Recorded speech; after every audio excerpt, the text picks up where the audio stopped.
The evolution of flight is often perceived as a journey toward weightlessness and fragility, but in the terminal stage of the late Cretaceous, nature shattered this convention with the creation of Quetzalcoatlus northropi.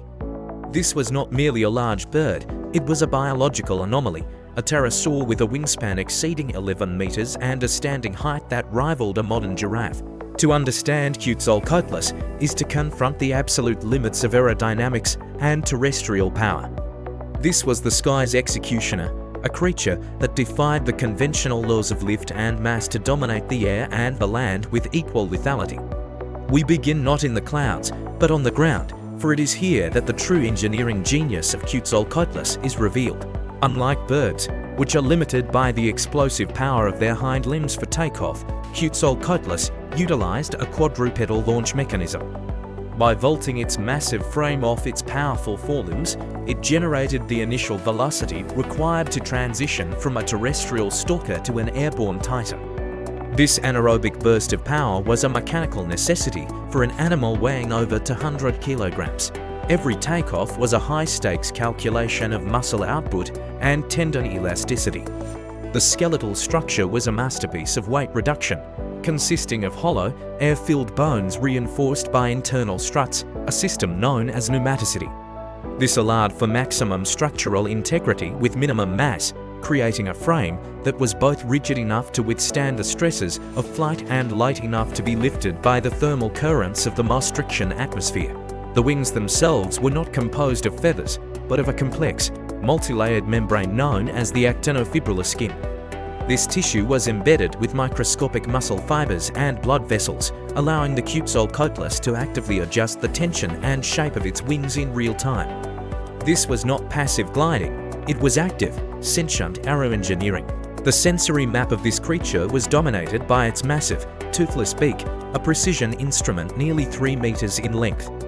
While early theories suggested a scavenger's lifestyle, modern biomechanical analysis points toward a more terrifying reality, a terrestrial stalker. Quetzalcoatlus utilized its height to survey the landscape, folding its wings and walking with a specialized, folded hand gait. It was a nightmare from above that operated on the ground, utilizing its beak like a pair of high-speed forceps to snatch up juvenile dinosaurs and small vertebrates with a single, neck-shattering snap. This was the efficiency of a predator that had no rivals in its niche.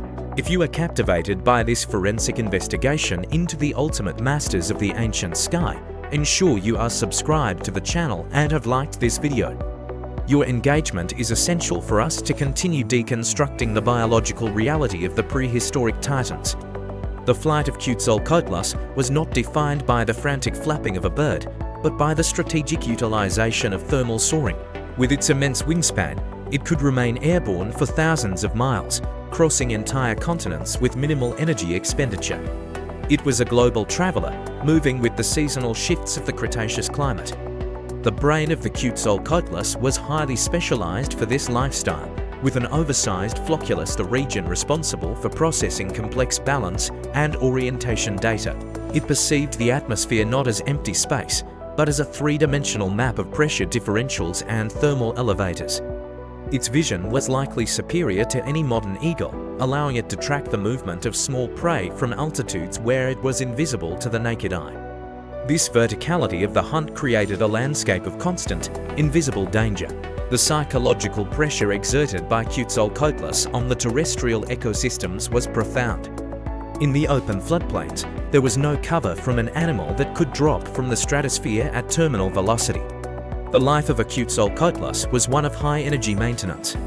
To fuel its massive flight muscles and high metabolism, it had to be a relentless and efficient hunter.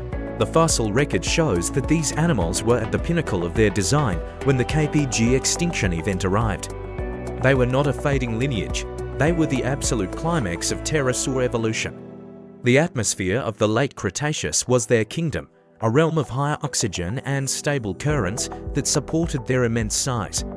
When we reconstruct the launch of a Quetzalcoatlus, we see a fusion of brute force and delicate balance. The transition from the earth to the sky was a moment of extreme physical tension, where the animal's entire weight was concentrated on its wrists before being transferred to the air. This quadrupedal launch is the secret to their size. By using all four limbs to generate lift, they bypassed the size limits that constrain modern birds. This allowed them to reach a scale that seems impossible by modern standards. The Quetzalcoatlus was a living testament to the fact that biology can solve any engineering problem if given enough time. It was a creature of the wind and the soil, a titan that bridged the gap between the terrestrial and the celestial. As we move deeper into the specific mechanics of its terrestrial hunting tactics, we find a creature that was as comfortable walking as it was soaring. Its neck, composed of elongated vertebrae, was a rigid yet flexible bone that could deliver a strike with the speed of a serpent. This was the sky's executioner, an animal that lived at the intersection of power and grace, a silent sentinel of the Cretaceous firmament that remains the largest flying organism to ever exist on our planet. The true lethal nature of Quetzalcoatlus northropi is found in the disturbing precision of its terrestrial movement. While its wings were the engines of its atmospheric dominance, its long, pillar-like limbs and rigid neck turned it into a nightmare of the open floodplains. To see a Quetzalcoatlus on the ground was to witness a creature that occupied an ecological niche between a modern stork and a high-speed raptor. Its neck was a marvel of biological rigidity, composed of hyper-elongated cervical vertebrae that functioned like a mechanical crane. This structural stiffness was not a limitation but a tactical advantage, allowing the animal to stabilize its head during a walk and deliver a sudden, linear strike with the speed of a piston. When Quetzalcoatlus spotted prey, whether it was a juvenile dinosaur or a smaller vertebrate, it did not engage in a prolonged struggle. It utilized its massive beak, a keratinous sheath with edges as sharp as a scalpel, to pluck the target directly from the earth. The leverage provided by its height meant that by the time the prey realized it was being hunted, it was already being lifted meters into the air, its spine shattered by the initial impact of the beak. This was the terrestrial stalking theory in its most brutal form, a predator that could look its prey in the eye from the height of a second-story window before ending its existence. The energetic efficiency of this method was unmatched. Quetzalcoatlus could survey massive territories while walking, conserving its flight muscles for the moments when aerial relocation became a necessity. The ground was not a place of vulnerability for this pterosaur, it was a target-rich environment. This dual threat capability, being the master of both the thermal currents and the terrestrial soil, made Quetzalcoatlus one of the most successful organisms of the Maastrichtian Age. If you are finding this deconstruction of prehistoric aviation and predatory tactics compelling, ensure you are subscribed to the channel and have liked this video. Your support is the foundation of our scientific deep dives. Beyond the hunt, the transcontinental capabilities of Quetzalcoatlus redefined the scale of life in the late Cretaceous. Calculations of its flight endurance suggest that this animal could stay aloft for 7 to 10 days at a time, covering distances of up to 12,000 miles without ever touching the Earth. It was a global traveler, moving between continents as easily as a modern jet. This was made possible by its reliance on soaring rather than flapping. Once it achieved the necessary altitude, it locked its wings into a fixed position, utilizing the rising columns of warm air to sustain its lift. Its respiratory system was even more efficient than that of modern birds, utilizing a series of air sacs that provided a continuous flow of oxygen to the lungs, even during the high-energy demands of a quadrupedal launch. This respiratory efficiency, combined with its hollow, pneumatic bones, created a biological system that was nearly 90% air. It was a creature woven from the atmosphere itself. However, the size of Quetzalcoatlus also made it a hostage to the environment. It required open spaces with consistent thermal activity to thrive. In dense forests or mountainous terrain, its massive wingspan would have been a liability. Thus, the vast, open deltas and plains of North America became its primary strongholds. The social structure of these giants remains a subject of intense research, but the discovery of mass bone beds suggests that they may have gathered in large numbers at specific nesting or feeding sites.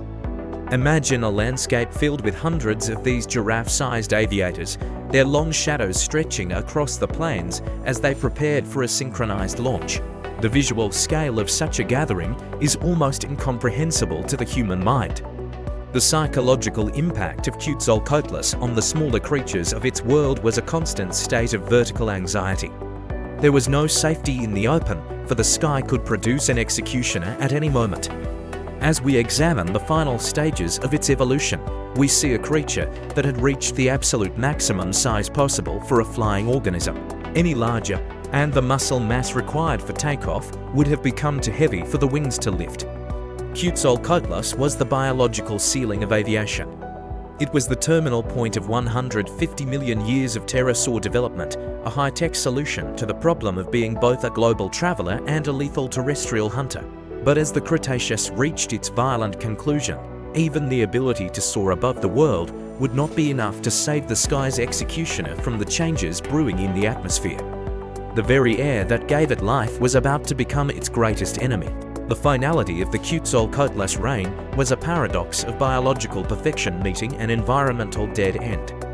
By the late Maastrichtian, this pterosaur had reached the absolute zenith of vertebrate aviation, an achievement that remains unsurpassed in the 66 million years that have followed. It was a creature that had mastered the thermal currents of a high-oxygen world, turning the entire planet into a single, interconnected territory. Yet, the very specialization that allowed Quetzalcoatlus to reach the size of a light aircraft became its ultimate vulnerability. When the KPG extinction event triggered a global collapse of the atmospheric and terrestrial food chains, the sky's executioner found itself in a world that could no longer support its energy-intensive lifestyle. For an animal that required massive open spaces and reliable thermal elevators to lift its 200-kilogram frame, the post-impact world of ash-choked skies and collapsing ecosystems was a prison. The primary productivity of the plains vanished, and with it, the juvenile dinosaurs and small vertebrates that fueled the Quetzalcoatlus's metabolism. We are left with the image of a titan capable of soaring across oceans, grounded by a sky that had turned against it. There is a haunting silence in the extinction of the last pterosaurs. They did not fade away through competition, but were erased by a cosmic reset that targeted the most specialized and magnificent expressions of life. The Quetzalcoatlus was the final word in a 100-million-year-old story of membrane-winged flight, a lineage that had survived multiple mass extinctions only to meet its limit at the very end of the Cretaceous. But the legacy of Quetzalcoatlus northropi lives on in the field of aeronautics and biomechanics. By studying the structural integrity of its hollow bones and the mechanics of its quadrupedal launch, we are forced to redefine our understanding of the physical limits of flight. It stands as a reminder that the laws of physics are not barriers, but challenges that biology can solve through radical innovation. If this deep investigation into the aeromechanics of the ancient world has resonated with you, ensure you are subscribed to the channel and have liked this video. Your support allows us to continue deconstructing the titans of prehistory with the scientific precision and cinematic scale they deserve. The Quetzalcoatlus was more than a predator. It was a bridge between the earth and the heavens, a creature that looked down upon the dinosaurs from an altitude of 10,000 feet and walked among them as a towering equal. Its disappearance marked the end of the age of flying giants, leaving the skies to the smaller, feathered survivors that would eventually become the birds of today. But no bird has ever reached the terrifying grandeur of the northropi. To look at its fossils is to see the remains of a dream that biology once had, a dream of a giraffe that could touch the clouds. As we close this chapter in the Valley of Titans, we leave the Quetzalcoatlus where it belongs, soaring in the high-altitude winds of our scientific imagination, a silent executioner of a lost horizon. The era of the pterosaur is over, but the engineering marvel that was Quetzalcoatlus remains a testament to the heights that life can reach when it refuses to be grounded. This is the conclusion of the sky's greatest saga, the final flight of the largest creature to ever claim the air.